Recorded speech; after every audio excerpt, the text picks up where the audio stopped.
I'm Michael Wild, and if you're watching this video, either you're interested in learning about family limited partnerships, or you hired me to create a family limited partnership for you in the past, and you just forgot exactly what you're supposed to be doing now, or why we even did it in the first place. Well, that's fine. This video is for you to watch as many times as you need to. Now, the family limited partnership is one of the most effective and flexible tools we have in the form of asset protection and estate planning. How does it work? Well, the family limited partnership is kind of like an umbrella.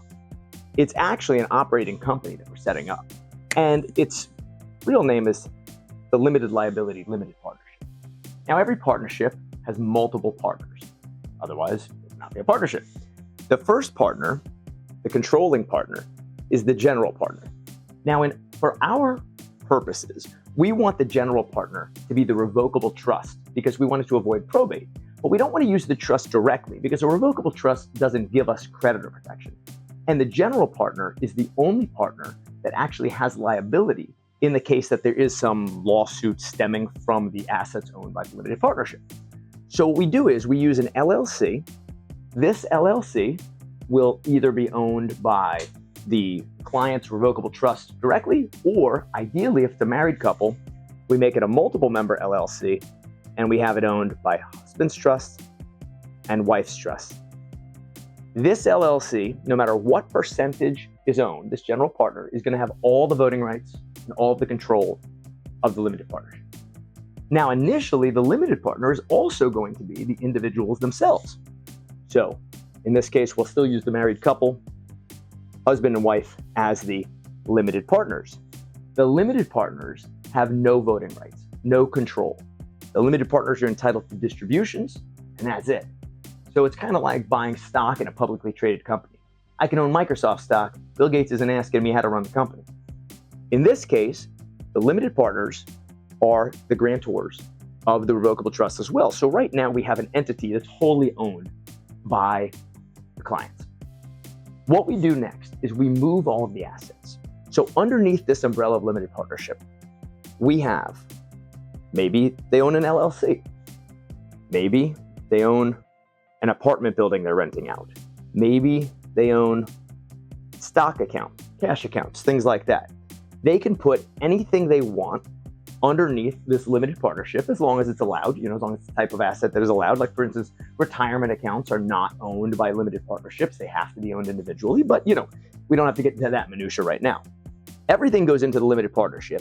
And when we make this transfer, because the limited partners and the general partners are the same people, we're talking about a wholly owned entity where the assets that are owned by husband and wife are transferred into the entity that are owned by husband and wife. And the reason that's important is because there's no taxable event. We're not actually transferring assets out of their control, out of their name, so there's no gift tax concern. All of the assets being under this limited partnership now gives us creditor protection. This is very important. And for subsidiary entities like this apartment building, maybe this apartment building needs to be split up because there's two different units. Maybe this LLC has employees, vehicles, maybe it has a building of its own, and we need subsidiary LLCs under that. And we can keep going as needed. So very flexible as far as running operational companies underneath the limited partnership. Profits and losses are always flowing up, and the limited partnership is going to be that parent company that pays all the taxes. Now, from an asset protection standpoint, we've already done a lot. This is wonderful. From an estate planning standpoint, we can do more. What we do is we need to move the limited partnership interest. Now, why do we want to do that? Well, the limited partners, like I said, they don't actually have any power, but they do have ownership interest. So if we have a 10% interest with the general partner and a 90% interest with the limited partners are actually holding 90% of the value of this estate. So let's say this estate is worth $50 million. Well, if the clients don't do any tax planning and they die, then whatever the exemption is in the year they die will be tax-free, and everything else will be taxed at any rate between 40 and 55%, depending on what year and who the president is. What we do here is we create a limited partner outside of the clients, and we give them that interest. Well, we don't want to give this interest to an individual person. So some people say, oh, I'll give it to my kids. Well, you don't want the kids to own that asset. What we want to do is we want to set up a trust for them. Now, there are two different ways to do that. One is we set up what's called an intentionally defective grantor trust, IDGET. The intentionally defective grantor trust lists the kids as beneficiaries, but doesn't give them control, doesn't give them ownership. It just makes sure that they're the benefit of any distributions or any value that comes out of that limited partnership interest. But you name your own trustee, and that trustee can't be husband or wife, but it can be someone selected by them. And if that trustee is not doing their job, husband and wife can remove and replace that trustee. So it still gives some control, even though you're giving away the actual limited partnership interest. Now remember, limited partnership interest is not any of these assets down here. It's just non-voting interest in the limited partnership. The other way we can do that is through something called a spousal lifetime access trust. Let's say we don't want to put everything in the kids' benefit right now. We want spouses to still receive distributions. We can create flats, spousal lifetime access trusts, for each of the spouses, and then the gift of the limited partnership interest goes into an irrevocable trust for the benefit of the other spouse. Now, there are some concerns as far as dividing of assets between the spouses and premature death of one of the spouses, or even divorce. We'll put clauses in there for divorces and premature deaths, but sometimes slats work best for clients. Sometimes IDGETs work best. Either way, the key is we're replacing the husband-wife interest of limited partnership with this new irrevocable trust.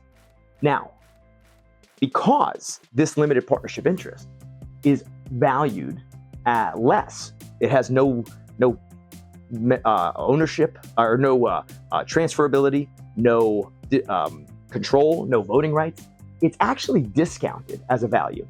So when we gift this, let's say it's $40 million to these irrevocable trusts, we don't have $40 million to gift. We have a $15 million exemption per spouse.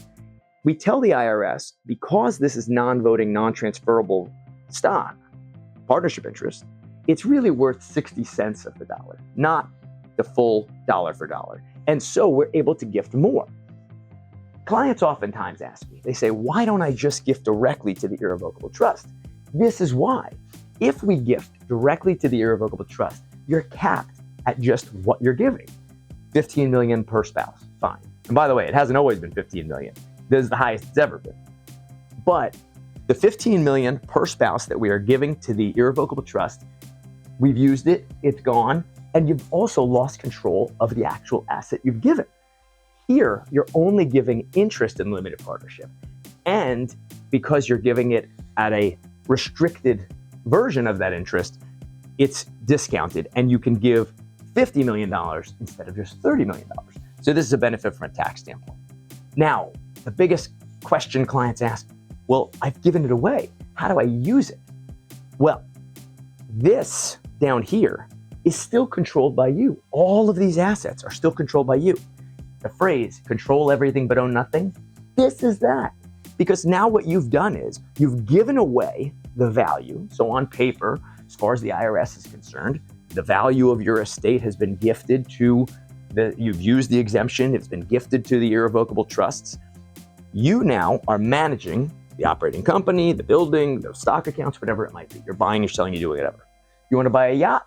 No problem. Sell the apartment building, buy a boat, buy a smaller building, whatever you want to do. You're not limited. But what if you want to take money out of this? Well, there's 4 ways in which you can access the assets inside the partnership without violating the structure of the partnership. One is distributions. You can make distributions. I don't like making distributions because most of my clients have gifted a lot of the value to the limited partnership, to the limited partners. So now what you have to do is you have to distribute the cash in this form. The way that you hear piercing the corporate veil or these things don't hold up to audit, it's because clients aren't obeying the structure. If we set it up 90-10, you have to give distributions in that same manner. You have to give tax returns in that same manner, K-1s in that same manner. You can't change it up just because you want to. So distributions are allowable, but not preferred. Second, you could pay salary. You are the manager. You're the manager of the general partnership. You can pay yourself as much salary as you want. Downside is you have to pay tax on it. It's income, so you're paying tax on tax.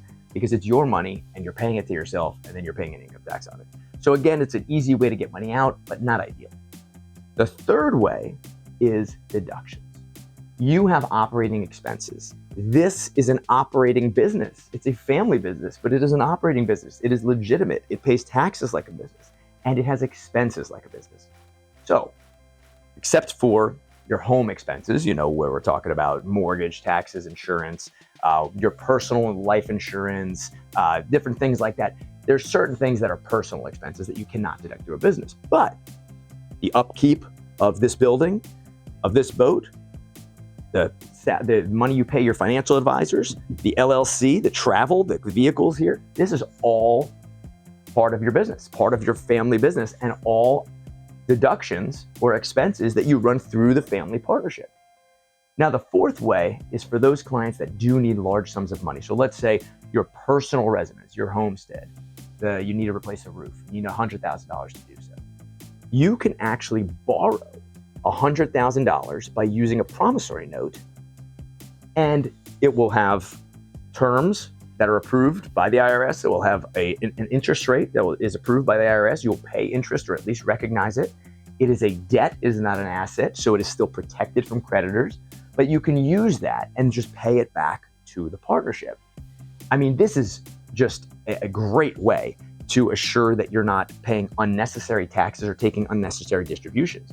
We want as much to stay in here as possible. The more that stays in here, the better it is for you from an asset protection standpoint, and your family from an estate tax standpoint.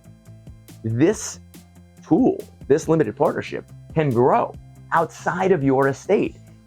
Worth $50 million at the time you gift it, worth $500 million at the time you die, the entire $500 million is outside of your estate. We want to get as much out of your estate as possible. We want you to control everything but own nothing. And this structure can last for up to 360 years. We are providing you with creditor protection. We are providing your kids with tax protection, with asset protection, protection from creditors, litigation, bankruptcy, divorce. We're protecting them from probate. We're protecting your kids' kids. We're making sure that they're also shielded from themselves. We don't want anyone too young managing anything too valuable. We want them to learn. We don't want to ruin our kids. We want to protect our kids. And if you love your kids, you'll look into something like this. If you have more questions about the Family Limited Partnership, please feel free to contact me directly. We'll set up a consultation and we'll do a deep dive.